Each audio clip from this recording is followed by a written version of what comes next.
सुशील कुमार, आपने अपना roll number mention नहीं किया है, आईडी मेंशन नहीं किया है।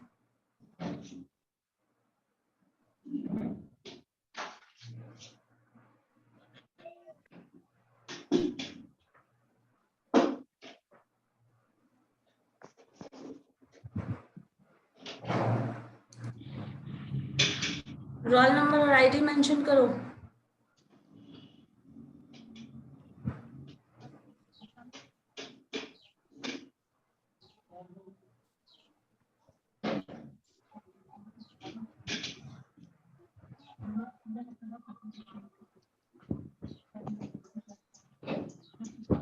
चलो ये बताओ, अब तक जो पढ़े उसमें किसको किसको जो कुछ भी पढ़े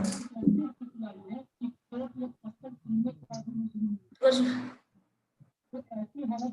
बताइए। सौरभ म्यूट करिए।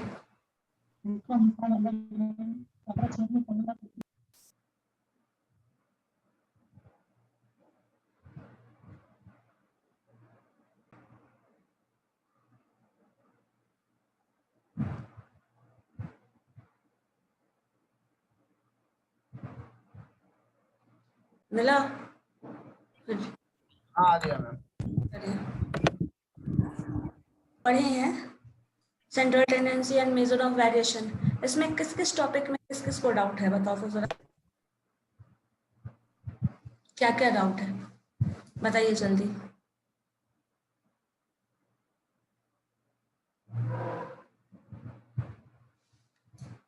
किसी को भी कुछ भी डाउट कुछ भी पूछना है जो अब तक इस मतलब इंटायर पेपर की बात करो, कोई भी कर... मैम हाँ मैम पिछला छूट गया है, बता दीजिएगा तो। क्लास छूट गया है मैम। लास्ट क्लास छूट गया, लास्ट क्लास छूट गया उसको, ठीक है वो हम कर लेंगे डिस्कस। और कुछ यस मैम। जो डाउट है जो कि नहीं समझ में आ रहा है, बिल्कुल समझ में नहीं आ रहा है, कभी होता है ना किसी पेपर का कुछ ऐसा है टर्म, क्या मीनिंग है, क्यों कर रहे हैं, समझ में कुछ नहीं आ रहा है ऐसा कुछ टर्म, या फिर सब कुछ क्लियर है, सब ठीक है, मुझे ये बताओ पहले।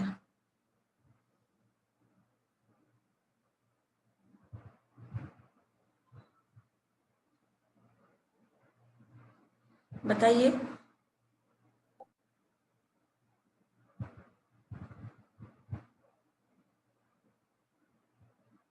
किसी को कोई भी डाउट नहीं है, कोई कंफ्यूजन नहीं, कोई प्रॉब्लम नहीं? हाँ तो क्लास क्या बोल रहे हैं सौरभ?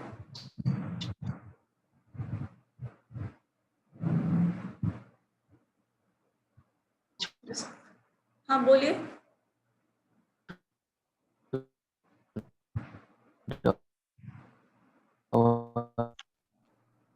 आपकी आवाज लैग हो रही है। मैम एक बार और रीनेम वाला फोन कीजिएगा।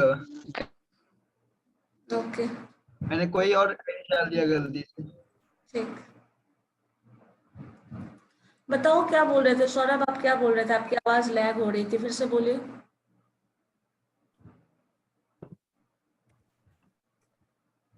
सौरभ, किसी को कोई भी डाउट नहीं है? नहीं मैम। नहीं मैम बोले मेरा क्लास छूटा हुआ है बहुत। क्लास छूटा हुआ है तो क्लासेस का तो वीडियो रहता है ना, यूट्यूब वीडियो जाके एक बार देख लो, फिर भी अगर समझ में नहीं आया तो पूछो, अगर कुछ भी समझ में नहीं आ रहा तो पूछिए, कोई दिक्कत नहीं है। मैं ये पूछना चाह रही हूँ, हम लोग सेंट्रल जैसे पूरे पेपर का, जैसे आपका क्वांटिटेटिव मेथड्स हम पढ़ रहे हैं, तो क्वांटिटेटिव मेथड्स में क्या पढ़ रहे हैं, क्या टॉपिक है, उस टॉपिक का क्या मतलब है, प्रैक्टिकली जो हम लोग पढ़ रहे हैं उसका क्या प्रैक्टिकल सिग्निफिकेंस है, क्या यूज है, क्यों पढ़ रहे हैं, एक लॉजिक सबसे पहले इंपॉर्टेंट आता है आपके पास, क्योंकि कुछ भी पढ़ने का कोई ना कोई तो रीजन होगा क्यों पढ़ रहे हैं। सो उस टर्म से लेके सेंट्रल टेंडेंसी क्या मीन कर रहा है, जो मीन मीडियन मोड पढ़े हैं उसका क्या मतलब है, वो ज्योमेट्रिकली क्या रिप्रेजेंट कर रहा है, ये सारा टर्म्स उसका यूज क्या है, वो सब। फिर डिस्पर्शन में हम लोगों ने मीन जो पढ़ा, सॉरी रेंज पढ़ा, मीडियन क्वार्टाइल डेविएशन पढ़े, मीन डेविएशन पढ़ रहे हैं, स्टैंडर्ड डेविएशन पढ़ रहे हैं, तो क्यों यूजफुल है वो, क्यों पढ़ रहे हैं, या फिर किसी टर्म का कोई मैथमेटिकल डेफिनेशन जो कि समझ में नहीं आया हो, कुछ भी ऐसा है जो समझ नहीं आ रहा है, या फिर जिसको लगता है कि हमें डिस्कस करना चाहिए दोबारा, जो इम्पोर्टेंट है। हम लोग स्टैंडर्ड डेविएशन यूज कर रहे हैं तो स्टैंडर्ड डेविएशन में कभी आर्बिट्रेरी टर्म लेते हैं, change of origin and change of scale करते हैं, तो वो क्यों करते हैं? जैसे देखो, हर सब्जेक्ट का एक पैटर्न ऑफ स्टडी होता है। जैसे आप मैनेजमेंट का ही पेपर पढ़ते होंगे कोई भी, तो उसमें उस पेपर का कोई थ्योरी, क्या मतलब है, क्यों कर रहे हैं, तो उससे क्या मीनिंग निकल रहा है, एग्जैक्टली वो सारा टर्म एक पैटर्न होता है जो सिस्टमेटिकली हम पढ़ते हैं। उसी तरह इस पेपर का जो टर्म है, जैसे हम लोग वेरिएंस डिफाइन कर रहे हैं, change of origin and change of scale का कॉन्सेप्ट ला रहे हैं, क्वार्टाइल डेविएशन देख रहे हैं, मीन डेविएशन देख रहे हैं, तो डेविएशन क्यों मेजर कर रहे हैं, उसको अलग अलग तरह से क्यों मेजर कर रहे हैं, उसका क्या रिक्वायरमेंट है। क्योंकि जो कुछ भी आप पढ़ रहे हो ना, जितना भी टर्म अभी तक पढ़े हो ना, सबका प्रैक्टिकल सिग्निफिकेंस है। कुछ भी आप ऐसे ही नहीं पढ़ रहे हो, सबका प्रैक्टिकल यूज है। इनफैक्ट मैंने आपको यहाँ तक बताया है कि जितना भी टर्म डिफाइन हुआ है वो प्रैक्टिकल यूज के बेसिस पे ही डिफाइन हुआ है। हमारी नेसेसिटी के अकॉर्डिंग सारे टर्म्स को डिफाइन किया गया है। इस पूरे पेपर में जो आप जो टर्म पढ़ेंगे, सारा का सारा टर्म प्रैक्टिकल इंपॉर्टेंस उसका है, जो हम रियल लाइफ में यूज करते हैं, हम लोग इसलिए उसको स्टडी कर रहे हैं। अगर हम उसको रियल लाइफ में यूज नहीं करते तो इस पूरे पेपर में जो भी आप पढ़ रहे हो कुछ भी पढ़ने की जरूरत नहीं होती। चेंज ऑफ ओरिजिन और स्केल की बात कर रहे हैं तो हम लोग क्यों कर रहे हैं? शिफ्टिंग। पता है हमें रियल लाइफ में भी शिफ्टिंग होती है, प्रैक्टिकली भी। जैसे आप अपना सपोज कहीं मैनेजमेंट का कुछ अगर लिख लीजिए, कुछ बिजनेस का अगर एडवर्टीजमेंट ही कर रहे हैं तो कहाँ से शुरू कर रहे हैं, किस मतलब किस एरिया में किया, कहाँ मार्केटिंग कर रहे हैं, कहाँ से कहाँ शिफ्ट हो रहे हैं, सोर्स स्टेशन चेंज हो रहा है, या फिर कुछ भी जो हमें चेंज करना है, जहाँ शिफ्टिंग की जरूरत है, जहाँ ओरिजिनल पॉइंट से हम लेके चल रहे हैं। जैसे इनिशियल स्टेज आपका, मान लीजिए अभी जो स्टडी की बात करें ग्रेजुएशन में, तो आप एक स्टेज से शुरू कर रहे हैं, फर्स्ट स्टेज, देन आप आगे मूव करने वाले हो। तो क्या हो रहा है, आपका जो ओरिजिन पहले आप क्लास से शुरू कर रहे थे, अब आप ईयर वाइज शुरू कर रहे हो, तो एक पैटर्न ऑफ स्टडी है जो चेंज हो रहा है। और उस पैटर्न को अगर आप समझ गए तो सारा लॉजिक, जितना कुछ भी आप इसमें पढ़ रहे हो, सारा लॉजिक सेल्फ सेटिस्फाइड हो जाएगा। मतलब आपका वो अपने आप में क्लियर हो ही जाएगा और वो सारा प्रूफ भी हो जाएगा। तो अगर कुछ भी टर्म ऐसा हो जो फील होता हो कि नहीं समझ में आ रहा है, कोई भी एक सिंगल टर्म का मतलब पूछ सकते हो, ठीक है? क्योंकि अभी अगर जो भी टर्म आप अभी पढ़ रहे हैं वो टर्म आगे ना उसका यूज होने वाला है। जैसे हम लोग पढ़ते हैं ना, सिंपली ये टर्म है और फिर उसका हायर, जैसे मान लो ABCD पढ़ रहे हैं, फिर नेक्स्ट लेवल पे क्या होगा, A फॉर एप्पल पढ़ना शुरू कर दें, नेक्स्ट सेंटेंसेस ऐसा पढ़ना शुरू कर रहे हैं। तो अभी जो इनिशियल स्टेज है, अगर कुछ भी डाउट होगा, ये इनिशियल स्टेज पे खत्म हो जाता है, कवर कर लेते हो सारे डाउट को, अगर क्लियर कर लेते हो तो आगे जो भी स्टेजेस होने वाले हैं ना, वो अपने आप बहुत आसान हो जाएगा। और अगर वही चीज अभी क्लियर नहीं हुआ तो हम लोग को फिर आगे जो है ना बहुत ज्यादा कॉम्प्लिकेशन मिलने वाला है। और जो टर्म्स आएगा वो कहीं ना कहीं उसी चीज का एडवांसमेंट रहेगा। तो जहाँ 0 लेवल पे अगर हमें कुछ समझ में नहीं आया तो ऑब्वियसली उसका standard level, second, third level हमें समझ में बहुत अच्छा नहीं आने वाला। इसीलिए मैं पूछ रही थी, अगर कुछ भी अब तक का डाउट है, क्योंकि हम लोग अब कुछ टर्म पढ़ने वाले हैं, फिर इसके बाद नेक्स्ट स्टेज पे जाने वाले हैं, मतलब थर्ड चैप्टर पे जाएंगे। मेजर ऑफ सेंट्रल टेंडेंसी सारा आप पढ़े हुए हैं, प्रैक्टिस भी किया है, प्रैक्टिकल क्वेश्चन सॉल्व किया है, थ्योरेटिकली भी पढ़ा है, डिस्कशन में हम लोग पढ़ चुके हैं, थ्योरेटिकली क्वेश्चंस भी किया हुआ है। तो अब भी अगर कोई डाउट है तो बोलो, या नहीं है तो वो भी बताओ। Hello ma'am. हाँ बोलिए। मैम इस पेपर में क्या सब पढ़ना है वो पता नहीं है वो। क्या? मैम इस पेपर में क्या सब पढ़ना है पता ही नहीं है। पूरा सिलेबस में क्या पढ़ना है? Yes ma'am. सिलेबस बता नहीं दो। पता है आपको? नहीं मैम। अच्छा ठीक है। और सिलेबस में तो देखो पढ़ना है measure of central tendency. Ma'am इसका फोटो या पीडीएफ होता है भेज देते अच्छा रहता। अच्छा फोटो होगा, उसका पिक मेरे पास होगा। Yes ma'am. सेंट्रल टेंडेंसी पढ़ना है, मेजर ऑफ डिस्पर्शन पढ़ना है, फिर कोरिलेशन पढ़ना है, डिस्ट्रीब्यूशन वगैरह पढ़ना है। तो आगे जो भी टर्म है ना, अभी तक जो आप पढ़ रहे थे ना वो थोड़ा मतलब समझो एलकेजी यूकेजी लेवल का था, जिसमें हम आपको सिर्फ कॉन्सेप्ट डेवलप करने के लिए पढ़ना था। इसके बाद का जो लेवल है वो कॉन्सेप्ट करना है, इसलिए मैं आपको ये चीज़ बोल रही हूँ। अगर कोई नहीं है प्रॉब्लम तो फिर ठीक है, हम लोग आगे बढ़ सकते हैं। ठीक है, किसी को कोई कंफ्यूजन नहीं है ना? देखिए एक रिलेशन है,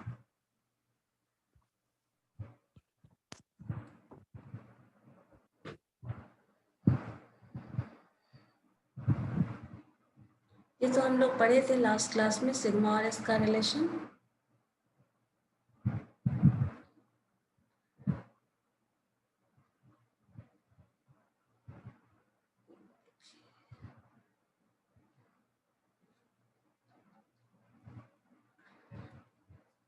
सिग्मा और एस का रिलेशन, सिग्मा को हम डिफाइन करते हैं 1/n summation F I X I minus X bar square, और एस हमारा एर्बिट्रेरी कांस्टेंट होता है, जिसमें हम कुछ चेंजेस करके इफेक्ट देख रहे थे क्या आता है, जिसमें हमें पता चलता है एस जो है वो मिनिमम वैल्यू है सिग्मा स्क्वायर का, जब ये डिफरेंस 0 हो जाए।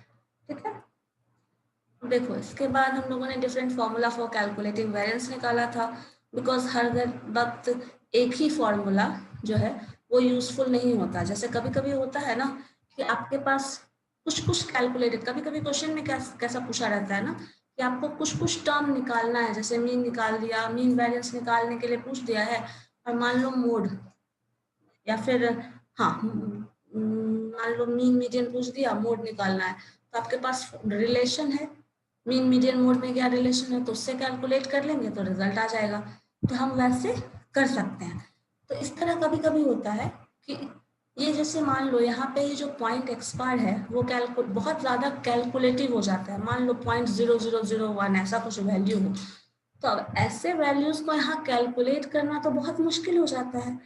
तो उस केस में हमें ज़्यादा कैलकुलेशन पॉइंट में डेसिमल में ना करना पड़े, इसलिए अलग अलग फॉर्मूला हम लोग इस्तेमाल कर सकते हैं। ऐसा करने से क्या होगा, जो कैलकुलेशन है वो कम हो जाएगा।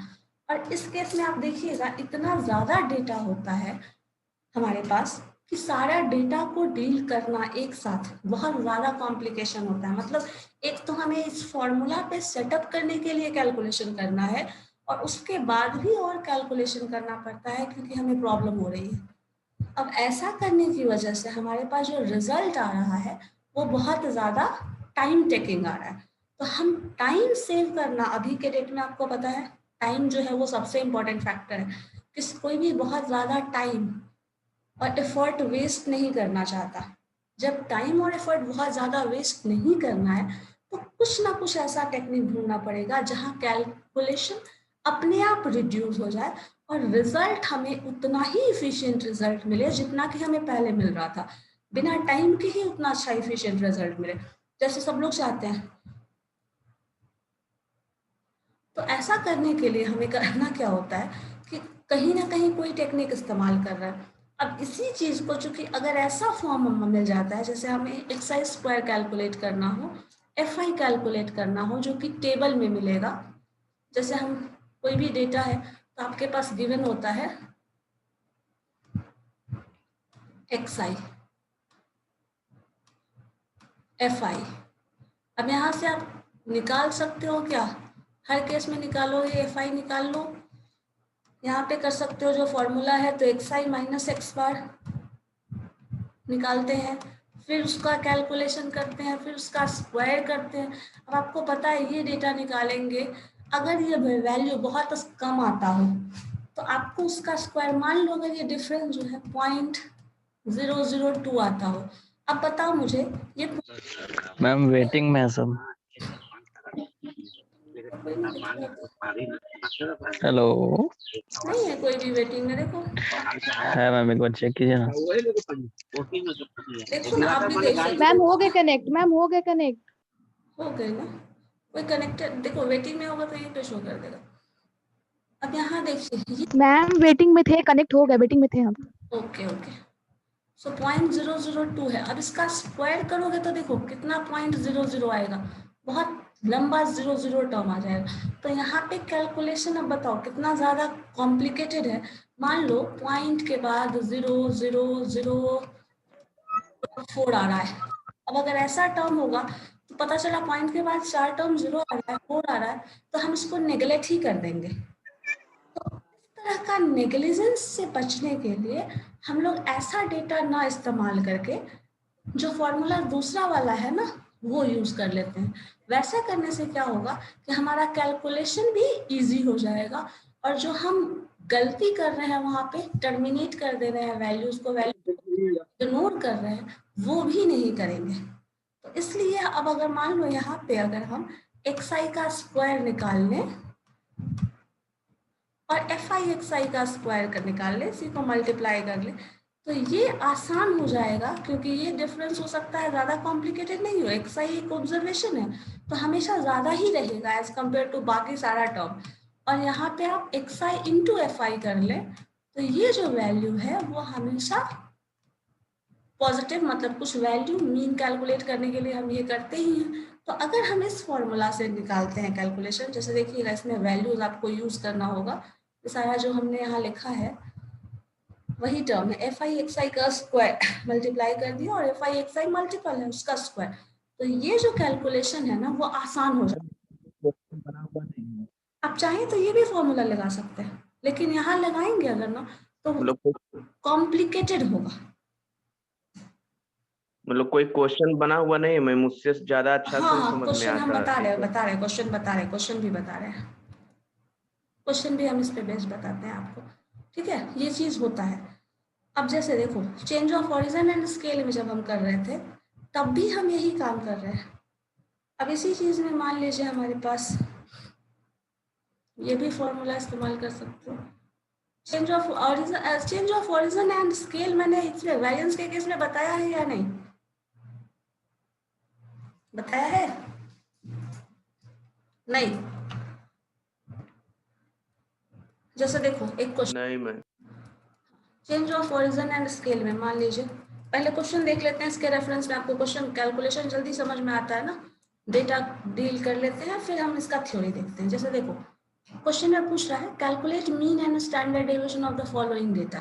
मान लो 542 मेंबर्स हैं जिनका एज दिया है इस ग्रुप में, मिड वैल्यू हम निकाल सकते हैं। ये तो कैलकुलेशन और फ्रीक्वेंसी इतना तक में तो किसी को कोई प्रॉब्लम नहीं है, फ्रीक्वेंसी गिवन होगी, ये मिड टर्म हमने निकाल लिया।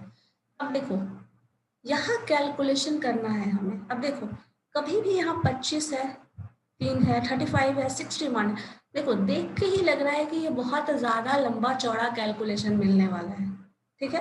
और जहां भी इतना कैलकुलेटिव आपको रिजल्ट देखे ना तो थोड़ा बहुत दिमाग भी इस्तेमाल करना है। कैलकुलेशन हमें कम करना है। मैंने क्या कहा, स्मार्ट टेक्निक क्या है, reduce the calculation and find the result that is as efficient as it was in earlier case.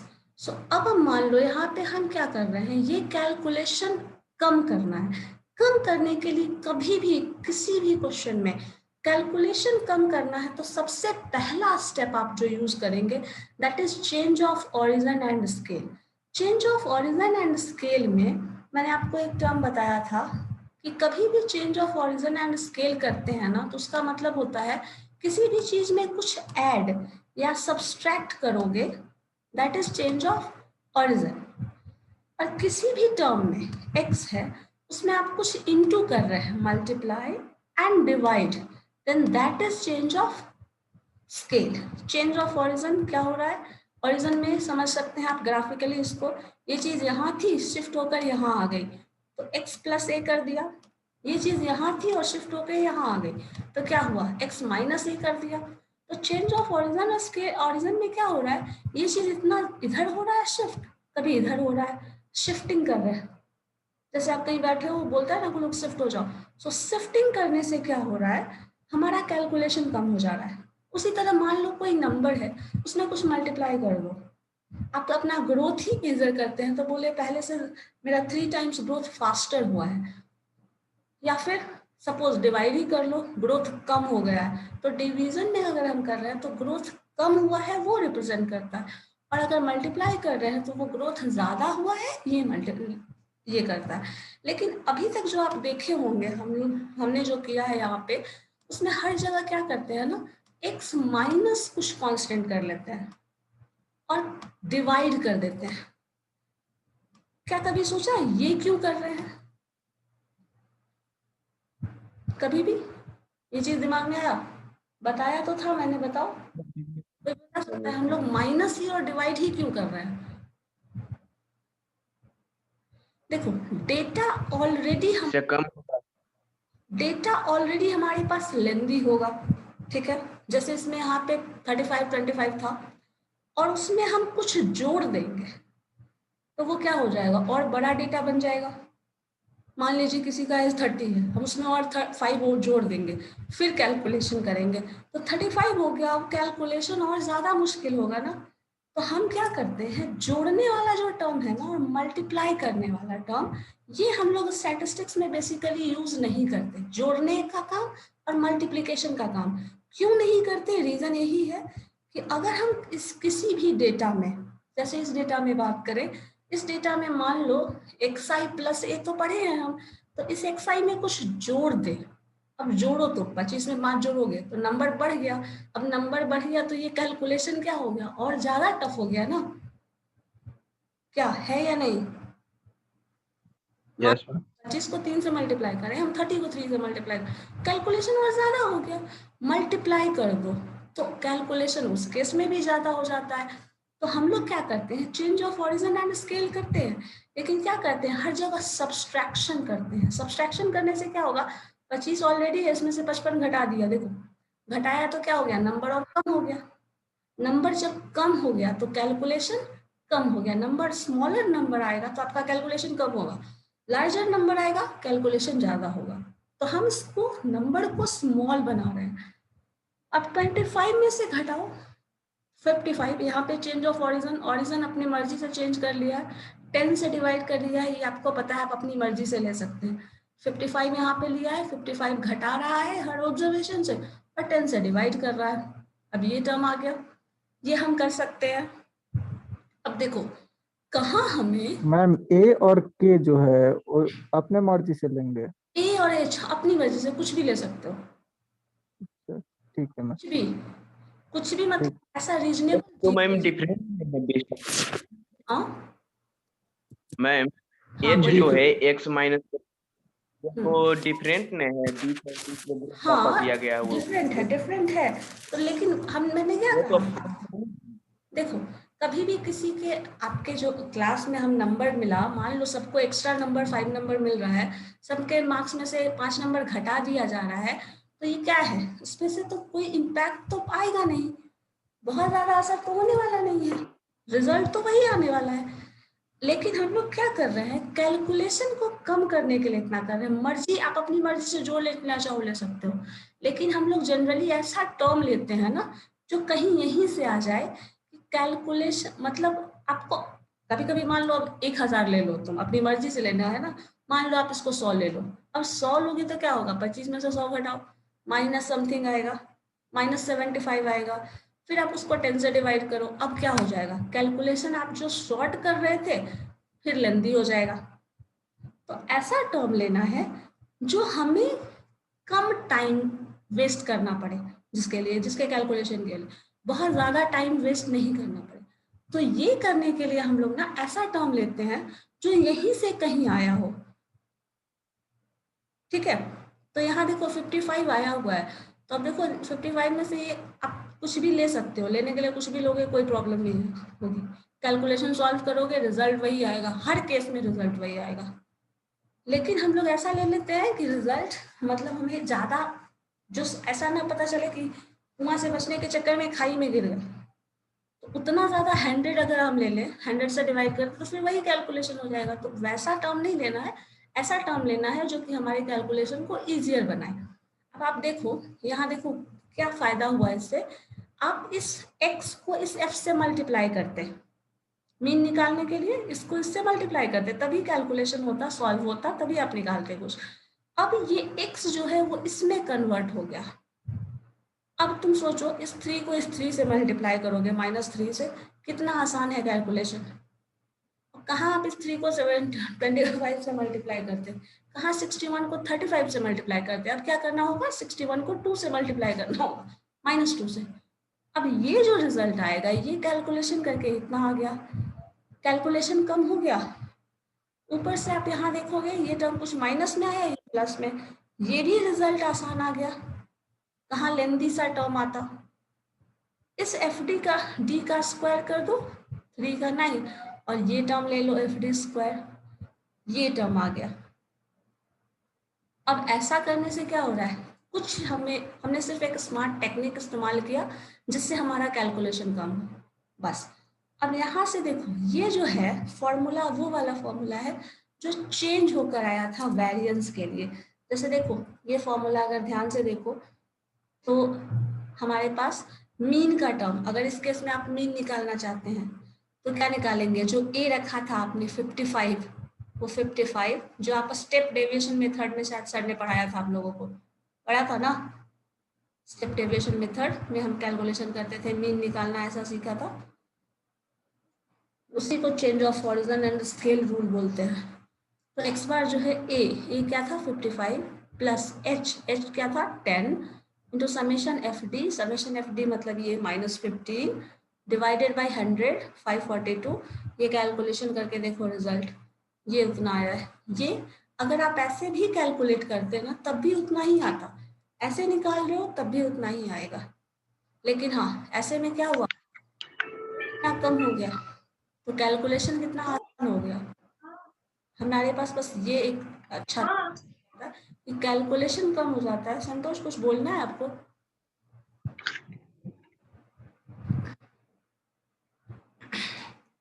ठीक है, ऐसा कर सकते हैं। अब देखिए इस फॉर्मूला से देखो आपको डी निकाल लिया, एफ डी निकाल ली और एफ डी स्क्वायर निकाल ली। ऐसा करके इस फॉर्मूला करके हम लोगों को डायरेक्टली रिजल्ट मिल गया।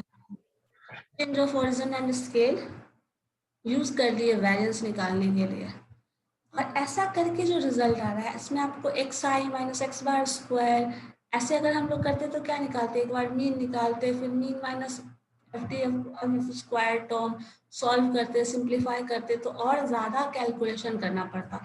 लेकिन इस केस में क्या हुआ है, आसान हो गया। अब देखो ये जो फॉर्मूला आया है वो कैसे आया है, ये मैम अटेंडेंस बन गया है? नहीं अभी तो नहीं बना। मैम बना दीजिए, फिर टाइम खत्म हो जाएगा तो सब लोगों का छूट जाएगा। अच्छा ठीक है।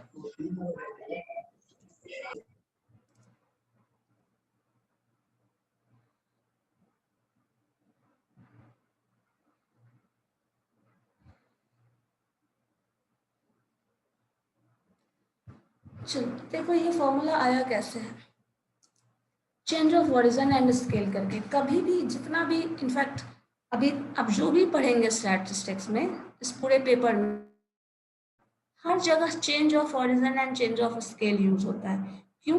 क्योंकि हर जगह कैलकुलेशन है, हर जगह डेटा से ही डील करना है। तो जहां भी कैलकुलेशन लेंदी होगा, change of origin change of scale term वहां आ जाएगा। देखो इसमें किया क्या है, ये फॉर्मूला डिराइव कैसे हुआ है। हमारे पास तरीका था change of origin and scale, ये वाला di is equal to X I minus A by H. अब मान लो हमारे पास जो फॉर्मूला है,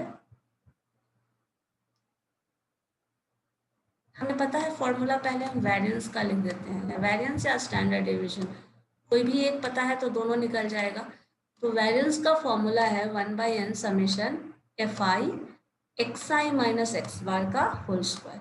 ये हमारे पास फॉर्मूला है, ठीक है। अब इसमें change of origin and scale करना है। Change of origin and scale करोगे तो क्या होगा, जहाँ भी change of origin and scale होता है पता है आपको, एक्सआई जो ऑब्जर्वेशन है उसमें होगा। तो डी आई मान लो आप change of origin and scale, मतलब वही टर्म हमेशा रटाया है, एक्सआई माइनस ए, माइनस कर देंगे ए को और एच से डिवाइड कर देंगे।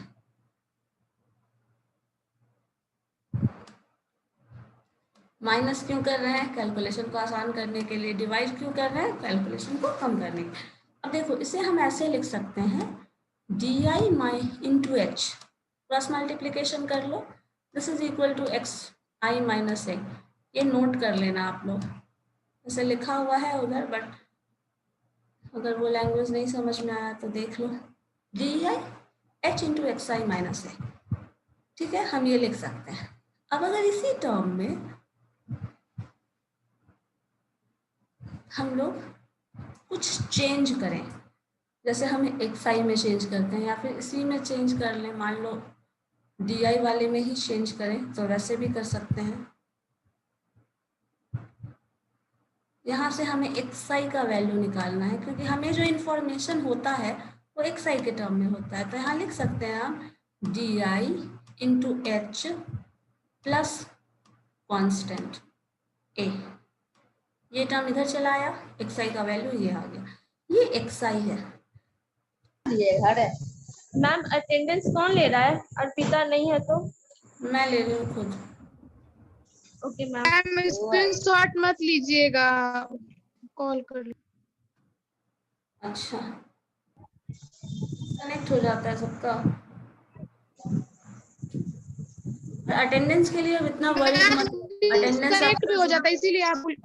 अच्छा पहले मेरी बात सुनिए, तो अटेंडेंस के लिए इतना टेंशन नहीं है। अटेंडेंस आप जो लॉगिन करते हो, कितनी बार लॉगिन किए, कितनी देर रहे, वो पता चल जाता है, ठीक है, तो उतना टेंशन नहीं है। चलो ये एक्स आई है, इसी एक्स आई में आपको पता है 1/n अगर हम कर दें और समेशन कर लें, समेशन एफ आई एक्स आई, मान लो ये आपके पास होता है ना, ये तो ऑब्जर्वेशन है, और ऑब्जर्वेशन में आप समेशन एफ आई एक्स आई ये वाला टर्म अप्लाई कर सकते हैं। यही चीज अगर हम इधर भी अप्लाई कर लें, so H is a constant, आपको पता है समेशन जो अप्लाई होगा that is on 1/n D I, because कहाँ अप्लाई होता है समेशन, जहां भी आई फैक्टर हो, जहां आप समेशन अप्लाई कर सकते हैं, जहां एडिशन हो सकता है। तो एच तो आपने कांस्टेंट लिया था यहाँ, this is constant, this A is constant, तो कांस्टेंट पे समेशन अप्लाई नहीं होता। अब यहाँ पे एच इसलिए कांस्टेंट था, मैंने बाहर कर दिया। डी आई जो है एफ आई यहाँ भी था, इधर भी हम एफ आई कर क्या रहे, इस पोर्शन को हम दोनों साइड, राइट हैंड साइड और लेफ्ट हैंड साइड, दोनों में इस फैक्टर को हम इंड्यूस कर रहे हैं। अब ऐसा करने से क्या हो रहा है, यहाँ भी आप 1/n करो और ऊपर समेशन एफ आई कर लो, हालांकि इस पर कोई इम्पैक्ट आएगा नहीं, बाद में वो कैंसिल ही हो जाएगा, बट लिख लीजिए ये इतना टर्म आता है। अब यहाँ पे देखो ध्यान से, आप इस टर्म को लिख सकते हैं एक्स बार, आप इस टर्म को लिख सकते हैं एच, और ये जो टर्म होगा summation F I D I by N, यहाँ summation F I X I by N, जब एक्स आई बाई एन था तो एक्स बार हो गया, डी आई बाई एन है तो डी बार हो जाएगा। तो this term is equal to D bar, this term is equal to A, this term plus A, ठीक है। अब देखो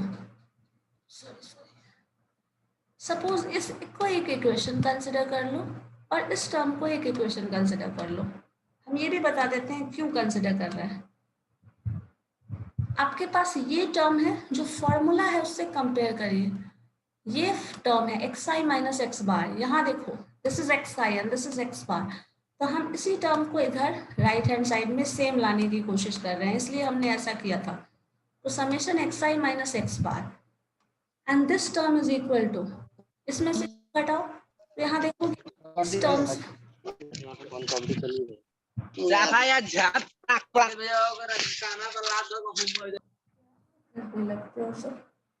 अब देखो ये जो टर्म है, सॉरी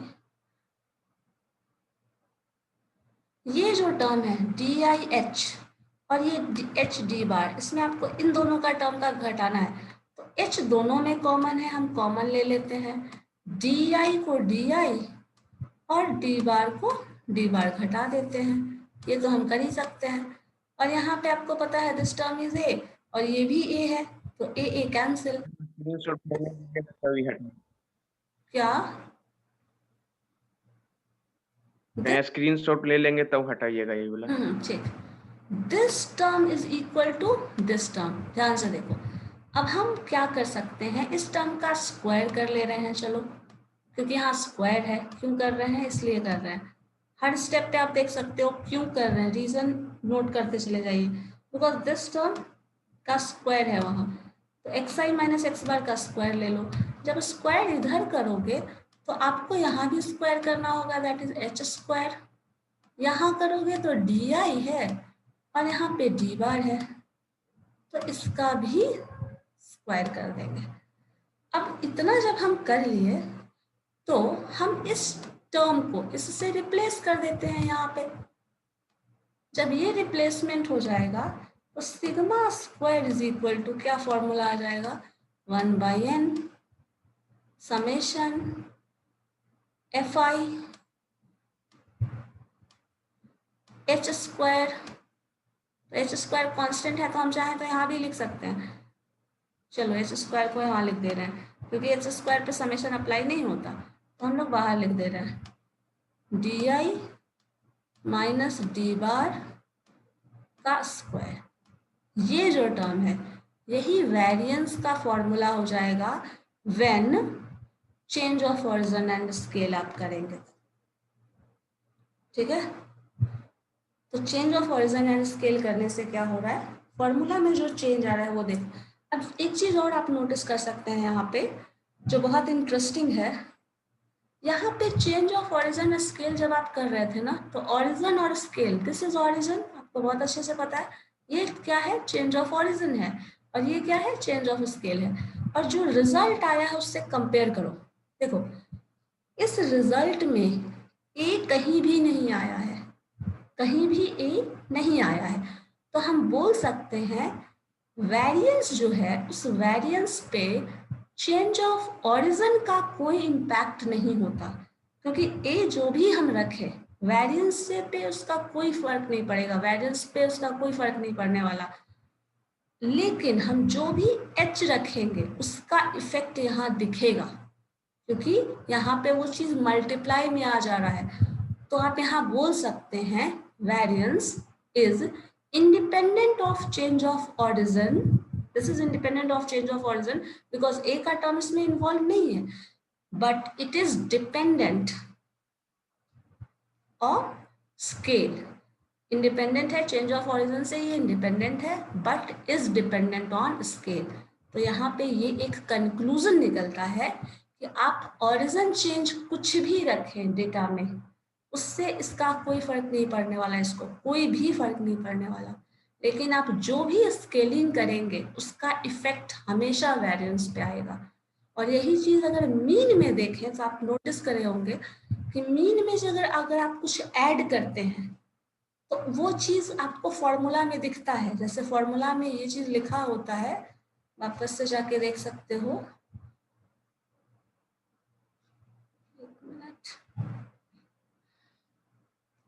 देखो फॉर्मूला फॉर मीन यहाँ लिखा है,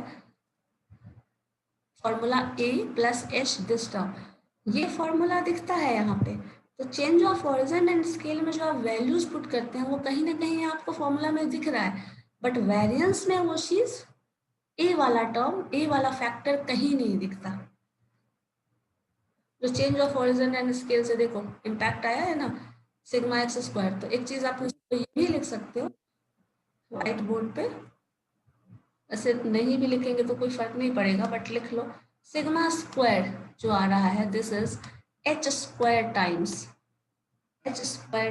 सिग्मा, मान लो x का वो अथी था, क्या था, वेरिएंस था, वो डेटा x का था, ये वेरिएंस सिग्मा d स्क्वायर। तो ये भी आप बोल सकते हैं कि ऐसा भी रिलेशन आ सकता है। सो नोटिस करने वाला कॉन्सेप्ट जो है वो ये है कि Variance is independent of change of origin but not of scale. Variance is independent of change of origin but not of scale. कभी भी हम चेंज ऑफ स्केल में जो भी वैल्यू डालेंगे उसका इफेक्ट हमेशा वेरिएंस पे दिखेगा, बट कभी भी हम क्या चेंज ऑफ ऑरिजिन कर रहे हैं उससे डेटा पे कोई फर्क नहीं पड़ता। कहीं भी शिफ्ट करके रख दो बट उसका कोई इम्पैक्ट नहीं होगा। अब इस फॉर्मूला से जो ये फॉर्मूला आया है, इसी फॉर्मूला को आपको पता है क्योंकि फर्स्ट फॉर्मूला हम लोगों ने जो लास्ट डे पढ़ा था ऑन सैटरडे आई थिंक, ये फॉर्मूला डिराइव करना, ये इसका दो तरीका है जो मैं आपको पीडीएफ भेजूंगी ना, वो ये वाला, तो ये वाला मत देखना फिर कंफ्यूज हो जाओगे।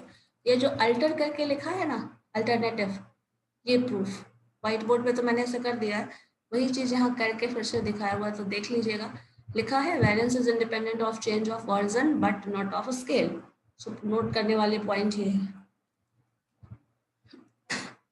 अब देखिए यहाँ पे वेरिएंस का फॉर्मूला, इस फॉर्मूला को ऐसे कन्वर्ट कर दिया गया।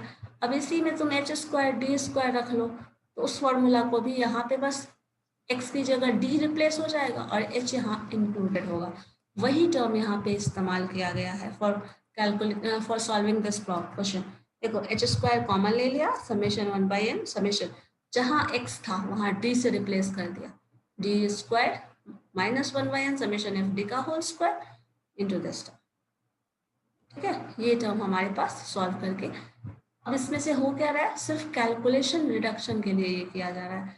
और कैलकुलेशन रिडक्शन का यूज अभी हो सकता है आपको बहुत समझ में ना आए, लेकिन जब डेटा किसी कंपनी के शेयर्स की बात कर रहे हैं, प्रॉफिट लॉस की बात कर रहे हैं, कहाँ करोड़ों में प्रॉफिट लॉस की बात होगी तो बहुत ज्यादा कैलकुलेशन हमारे पास होगा। और उस केस में हमारे पास ना जो सिंपल मैथमेटिकल टेक्निक है, मतलब हम सिर्फ सीधे सीधे जो कैलकुलेशन कर लेते हैं वो बहुत ज्यादा लेंदी हो जाता है। बाद में सिचुएशन ऐसा भी आता है कि वो नंबर्स और फिगर लाख करोड़ में लिखा हुआ है तो क्या समझ रहे हो, बहुत ज्यादा आसान तो होगा नहीं, आपको हर फिगर का उतना सिग्निफिकेंस उस समय उस सिचुएशन पे एक्सप्लेन करना भी बहुत मुश्किल होगा। तो वहां पे क्या करते हैं, जब हमें वैसा डेटा, यूज डेटा को डिस्कस करना हो, डील करना हो, तो कैलकुलेशन लेंदी तो ऑलरेडी होगा, तो वहां पे डेटा रिडक्शन मतलब किसी ना किसी तरह से कैलकुलेशन रिडक्शन हम करने के लिए ये सारा फॉर्म यूज करते हैं। और कैलकुलेशन रिडक्शन का सबसे बेस्ट टेक्निक जो है कैलकुलेशन रिडक्शन का, वो यही है चेंज ऑफ ऑरिजिन और चेंज ऑफ स्केल आप कर लो। ठीक है, इसको करने से हमारा कैलकुलेशन सबसे इजियर कॉन्सेप्ट में आ जाता है। अब देखो क्वेश्चन में एक्चुअली पूछ रहा था, देखिए क्या, स्टैंडर्ड डेविएशन, लेकिन हमने किया क्या, हमें वेरिएंस का फॉर्मूला पता है, आराम से चेंज ऑफ ऑरिजिन और स्केल से वेरिएंस निकल जा रहा है, बस वेरिएंस का हम स्क्वायर रूट कर दे रहे हैं। तो यहाँ पे भी एक स्मार्ट टेक्निक लगाया गया है। बहुत लोग यहाँ क्या करते, वेरिएंस कैलकुलेट करते, फिर कैलकुलेशन, फिर अंडर रूट सॉल्व करते, तो अंडर रूट सॉल्व करने में इसमें बहुत ज्यादा दिक्कत होती, बहुत ज्यादा कैलकुलेटिव और बहुत ज्यादा टाइम टेकिंग हो जाता। और पता है time is money, so in terms of time हम टाइम वेस्ट नहीं कर सकते। और बहुत सारा ऐसा सिचुएशन होता है जहाँ पे आप टाइम सेव करना बहुत इंपॉर्टेंट होता है। जब पॉलिसी मेकिंग की बात करो, कोई चीज बहुत जल्दी करना है कुछ, तो आप टाइम सेविंग टेक्निक हमेशा इस्तेमाल करेंगे। तो यहाँ पे यही चीज किया गया है, वेरिएंस कैलकुलेट करना, जिसका फॉर्मूला हमें आसानी से मिल जा रहा है, वो हम लोग डायरेक्टली कर ले रहे हैं, उसके बाद स्टैंडर्ड डेविएशन कैलकुलेट कर ले रहे हैं। और अब हम ऐसा तो नहीं है स्टैंडर्ड डेविएशन से ही वेरिएंस पे जा सकते हैं, वेरिएंस से भी हम स्टैंडर्ड डेविएशन पे आ सकते हैं।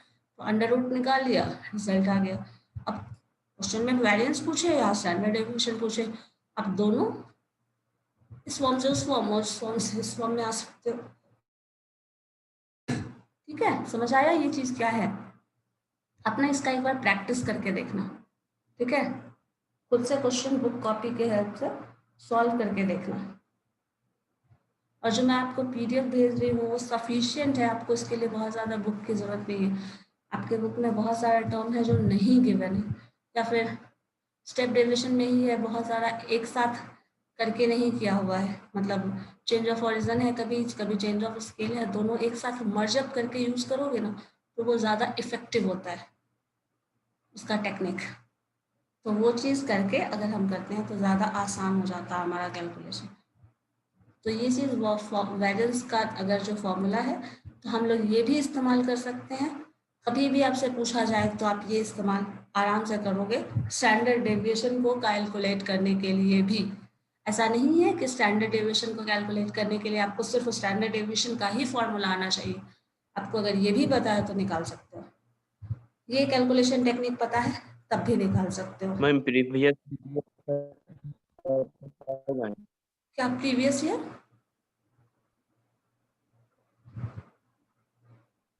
क्या बोल रहे थे? प्रीवियस मतलब क्लास का लिंक तो आपके पास होगा नहीं? आपका अपने क्लास का मैम लिंक तो आपके पास होगा नहीं, जो मतलब हाँ, वीडियो हाँ यूट्यूब पर डालते होगा। हैं, हाँ होगा। वो तो उसको ग्रुप में भेज दीजिएगा, प्रीवियस क्लास वाले का। उसको भेज दीजिएगा तो देख लें, खोजने अच्छा, में ठीक। नहीं मिलता है। ठीक है, ठीक। Yes ma'am.